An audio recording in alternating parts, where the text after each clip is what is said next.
Hi everyone, so a new secret exotic mission has released in Destiny 2. It is on the EDZ in the Gulch, and you'll have to go here in order to gain access to it. So if you follow the path I take once on the Gulch, you'll be able to find collectibles that you need to pick up, and then once you pick them up, you'll gain access to the mission. If you follow the path I take and start where I go, you'll see all the collectibles you need to get.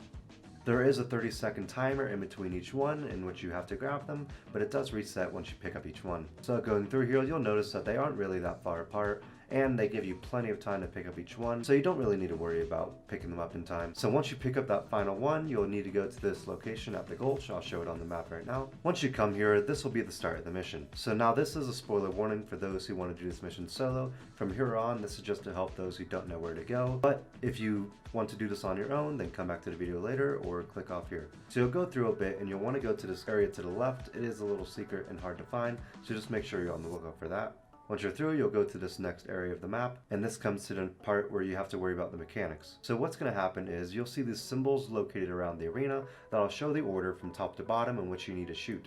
As you can see in the background below, there are a few combinations you need to shoot in a row, and once you shoot all of them in the correct order, you'll go to the next area, and you'll have to do that twice, but eventually you'll get down to this next area. You'll progress through it and get to the first boss fight of this secret mission. So what's going to happen is you're going to want to kill enemies who will drop motes. Once you grab all these motes, you'll then be able to insert it into the central terminus in the center of the room. Once you do that, there'll be a little area that you can go in, and you'll want to make sure you get in there before the timer counts to 0. Once it hits 0, you'll be trapped in there and then teleported back to the arena after a few seconds. After you do this a few times, then you can start the boss damage. This boss is separated into 2 damage phases, so do keep that in mind, that it is quite a long process to be able to damage him, and it does take a few times of hiding in the hole in order to get to the damage phase. Once you kill the boss, you'll keep progressing through the mission with a few more jumping puzzles, really not enough where you need to worry about getting lost. There is a small little section where you have to hop around a barrier, but for the most part, it's that easy. So finally, you'll get onto the final encounter of this exotic mission. This boss fight is pretty simple. It works the exact same way the rest of this exotic mission has worked. You'll see a code,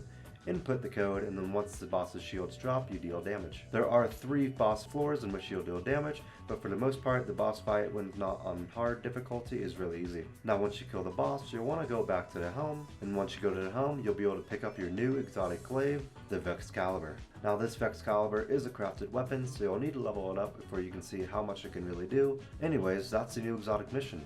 I'm glad we're getting these back in the game, and I'm excited to see what more is to come in this season. Hope you have a good day, and see you another time.